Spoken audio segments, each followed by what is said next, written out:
Hey everyone, we are Britt and Drea from motherhoodalliance.com, and we are excited to welcome you to a 4-episode series with Dr. Matt Buch, a doctor of physical therapy, board-certified orthopedic specialist, and the owner of Total Pursuit Physical Therapy and Performance based out of De Pere, Wisconsin. Dr. Matt works with active people of all kinds, from athletes who love to train hard to parents who simply want to run around with their kids without dealing with constant aches and pains. But what really sets him apart is his belief that pain isn't something you just live with. So if you've ever been told to rest more, stretch more, or chalk it up to getting older, he is really passionate about challenging that mindset.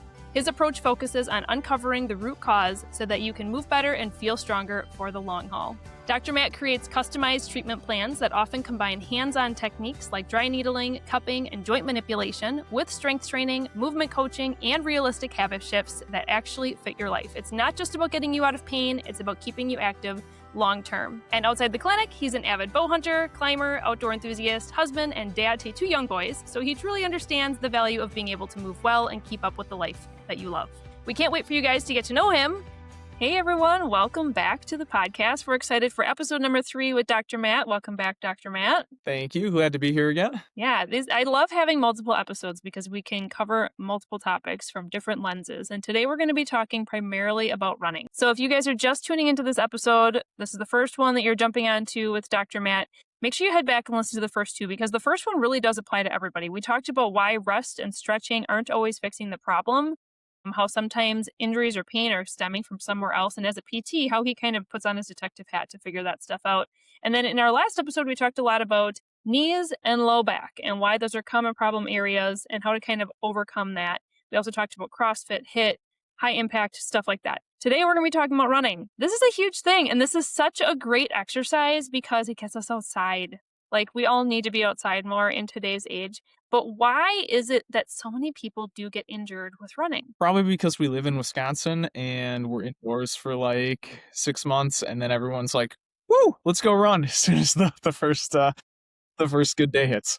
I think especially in an area where yes, there are some people that run all year round here. There's some people that love, winter running in the snow. Some people run treadmills. But I think what ends up happening is either people haven't run for a while and they want to pick up where they left off last season, or they were maybe a runner in high school, college. We see a lot of clients here who were high school and collegiate runners. They started a family. They kind of put all of that on the back burner, and then they've jumped back into it.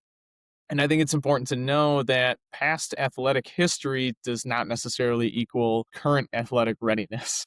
So I think a lot of people... Say it again for the people in the back, because That's right, I think a lot of people exactly. really struggle with the mindset piece around that. They struggle with racing themselves. So Yeah, and your tissues are going to adapt to whatever stimulus you put on them on a regular basis. So if we haven't been running for an extended period of time, over the winter or, since college, all of a sudden you're asking your body to do things that it's not ready for. If you're a runner, you probably know this, but every single stride that you take is putting about 5 times your body weight through that stance leg with every impact. So if this is not something that you have built up and maintained, that's a pretty big stimulus for your body to take on all of a sudden, especially if you go out and do, multiple miles on your first run, because that's where you left off, at the end of the season last year. Your body just doesn't work like that. It takes a while to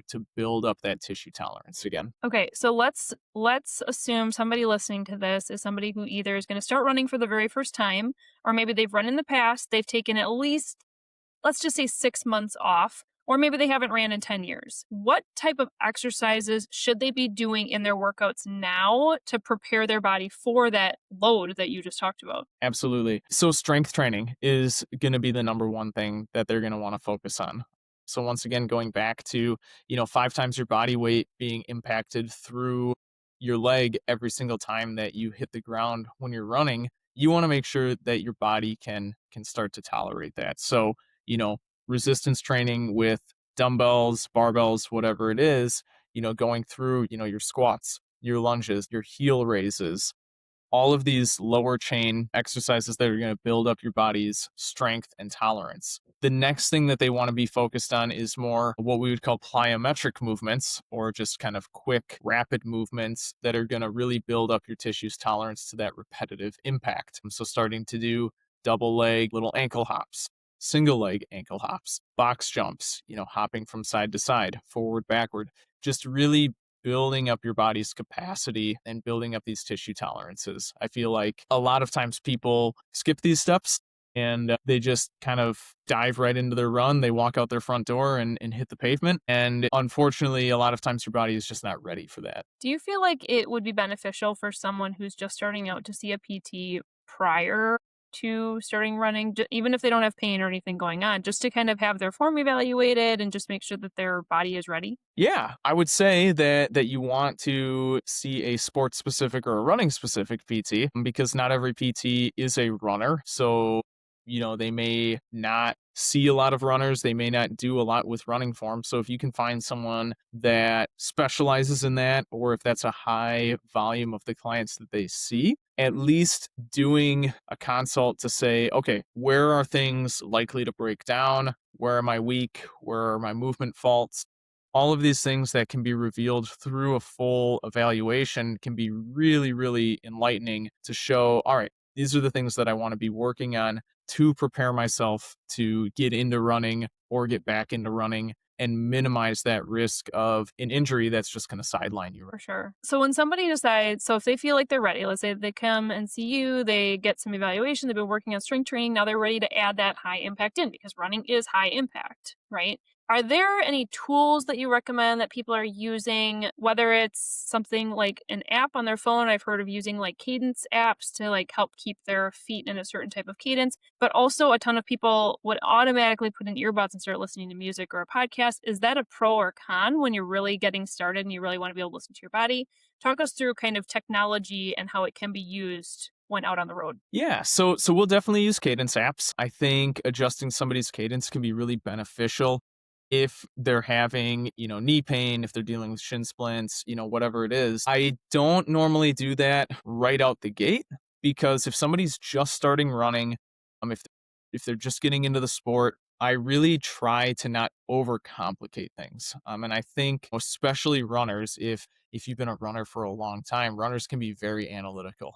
They can really dive into the minutia of their cadence, of course, their pace, the footwear that they're using, all of this kind of stuff. For someone who's just getting into it and they're like, I just want to do this for health reasons, I want to get back into it a little bit, I think overcomplicating it can just lead to a lot of confusion, and it can almost discourage somebody from just going out and enjoying a runs.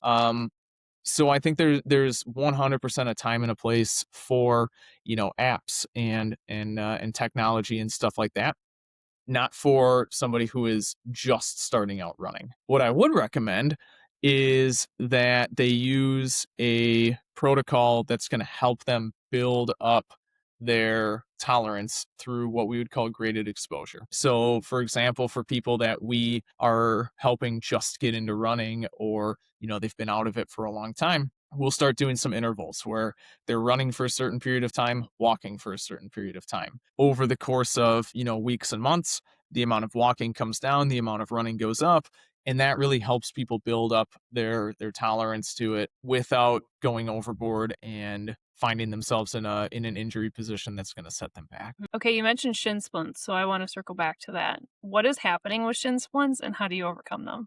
So shin splints is a issue where some of the tissue in the front of your shin or the front of your leg actually starts to become very irritated. It occurs because the muscles in the front of the leg are not strong enough to decelerate your foot as you're coming through. A lot of people will say, don't ever heel strike when you run. That's not necessarily true, because some people can heel strike and run just fine. For somebody that has an issue with shin splints, where they're heel striking and then their foot is coming down and slapping, generally that's going to cause some irritation in the front of the shin. That might be a person that we're going to put on a cadence and really try to adjust their stride length to avoid that slapping motion and avoid overworking the muscles in the front of their shin. So what that means is that we're actually going to try to increase the speed at which their feet are hitting the pavement, which is going to shorten their stride out a little bit. So it's going to feel like they're almost pitter-pattering a little bit more, but that's going to take a lot of stress off of the tissue in the front of the shin. I did PT quite a long time ago, and I was working with a running PT, and I was using a cadence app.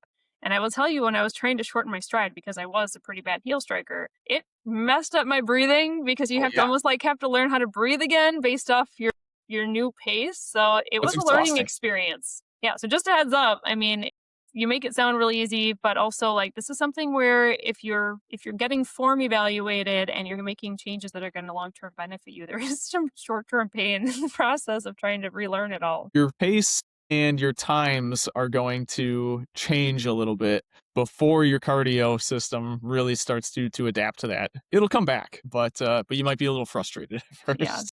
for sure. Now, as somebody's getting more into running, oftentimes people want to sign up for a race because that gives them that motivates them, right? Holds them accountable, gives them something to work toward, gets them out on the road, gives them a training plan typically. But from what I've seen oftentimes is runners don't stretch, and as soon as they start running more, their strength training goes down. Is that something, if their strength training goes down, is that something that can lead to injury, or is it because they're doing running and they've set up their foundation, now they're running because those muscles are used to it, there's really not that much chance of injury? Like, walk us through, how can somebody balance all of this? And is it really a bad thing to strength train less if you're following a kind of a big running plan? So it's not necessarily a bad thing to strength train less, but you still want to strength train. So if we're going back to the stretching example, a lot of runners are bad at stretching, right?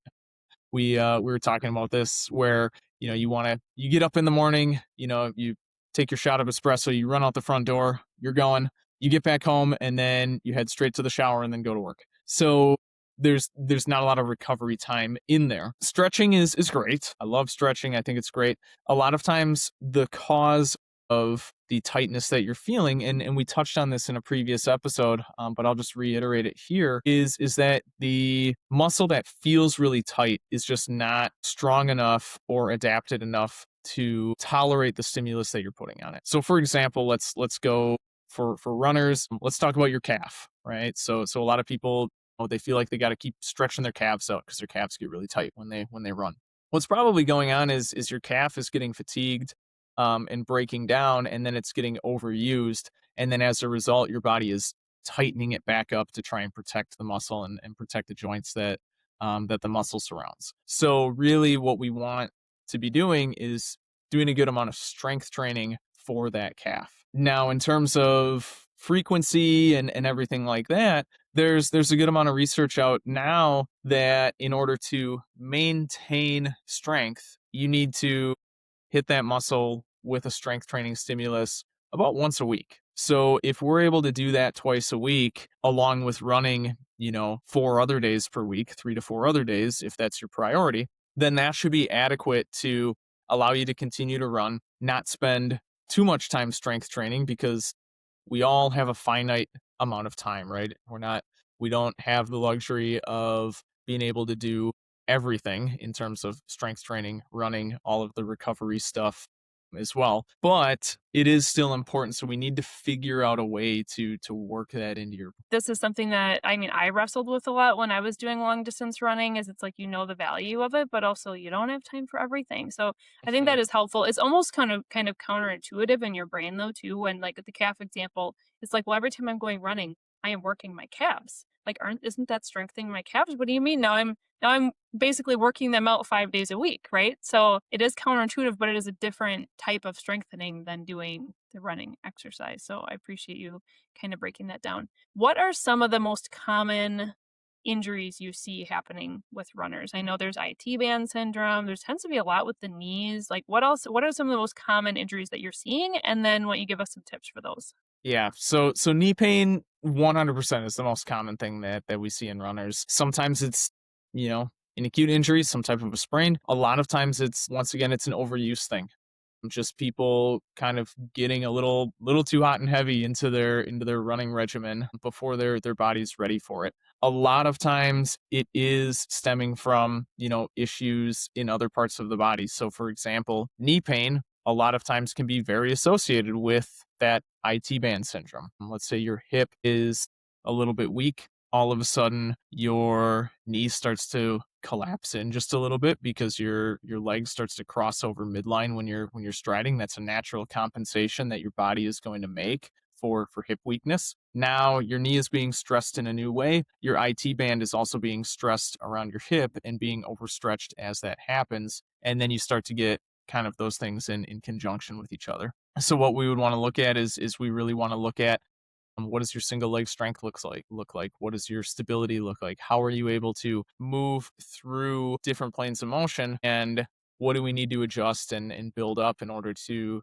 improve your tolerance? So once again, going back to your previous point, when we think about, okay, well, if I'm running, I'm using my hips, I'm using my quads, I'm, using all of these different areas of my body. Why isn't that just strengthening it up? Your body really craves a lot of different types of stimulus. So your body will get used to a certain stimulus, for example, running. It's going to find the most efficient way to do that. Okay. So unless you're challenging it in new ways, you're not going to start to build up that strength in those muscle groups unless you specifically hit them in a little bit of a different way than what your body is doing when it's running. So what we see a lot of times is people come in, they have knee pain, all of a sudden on that same side they have a lot of hip weakness and they didn't even realize it because their body has compensated for it, and that compensation has started to lead to the hip pain. So until we actually address that root cause, which is weakness up in the hip, which is causing some form changes, which is causing stress around the knee, it's not going to improve itself just by continuing to run and hoping that it strengthens itself up and it works its way out. Yeah, and I'm sure a lot of people, when they start feeling these types of pains, they hopefully they come and see someone like you, but also it can be frustrating because you almost have to take a step back in your training plan and like go back to the foundations, and that can be really hard to do.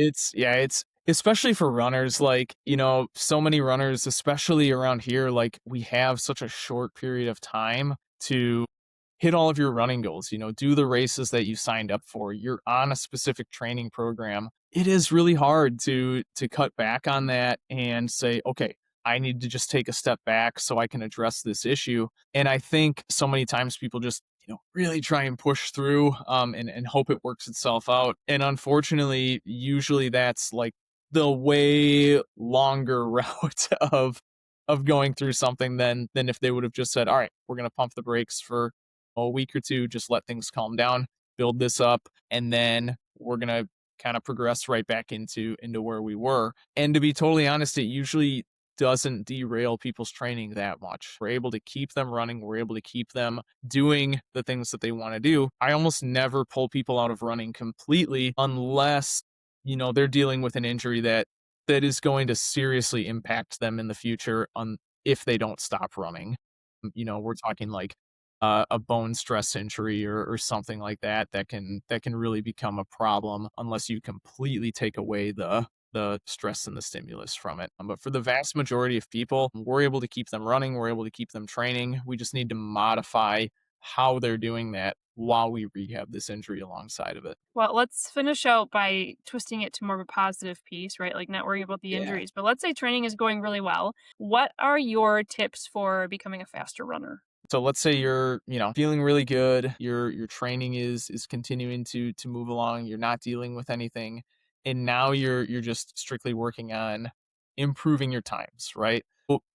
What we want to do then is start to vary how you're using your weekly runs to kind of change the stimulus on your body and start to build your cardiovascular endurance in different ways. So then rather than strictly going for runs, we're going to start doing some shorter duration sprint workouts. We're going to start doing some intervals, really elevating your heart rate, taxing your nervous system, getting your body used to that higher intensity stimulus. And then one day a week, we might do a really long duration, slower paced, more steady state run in order to kind of change your body's ability to adapt and to do these things, we need to give it a different stimulus. And so really pulling these different types of training into a weekly regimen is how we do that. And then from there, we modify and progress the intensity within each of those different types of training. Yeah, and I think there are a lot of running plans out there now that probably incorporate some speed work into it.